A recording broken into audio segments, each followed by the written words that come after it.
When debts become very large, and there is an economic downturn, and the empire can no longer borrow the money necessary to repay its debts, the financial bubble bursts.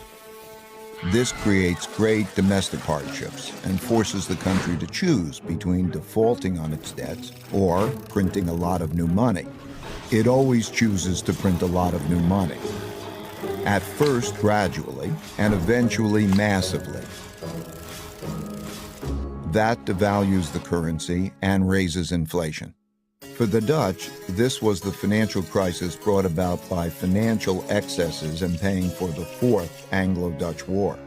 Similarly, for the British, it was paying for its financial excesses and its debts from the two world wars. And for the U.S., it's been 3 cycles of debt finance booms and busts since the 90s, with the central bank stepping in each time with stronger measures.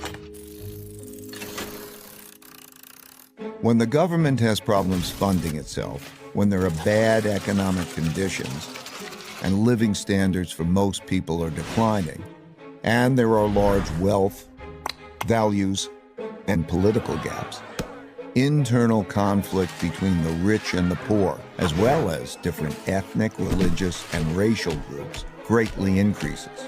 This leads to political extremism that shows up as populism of the left or the right. Those of the left seek to redistribute the wealth, while those of the right seek to maintain the wealth in the hands of the rich.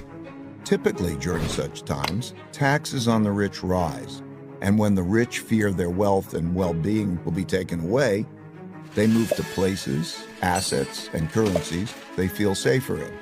These outflows reduce the empire's tax revenue, which leads to a classic, self-reinforcing, hollowing out process. When the flight of wealth gets bad enough, governments outlaw it. Those seeking to get out begin to panic. These turbulent conditions undermine productivity, which shrinks the economic pie and causes more conflict about how to divide the shrinking resources. Populist leaders emerge from both sides and pledge to take control and bring about order.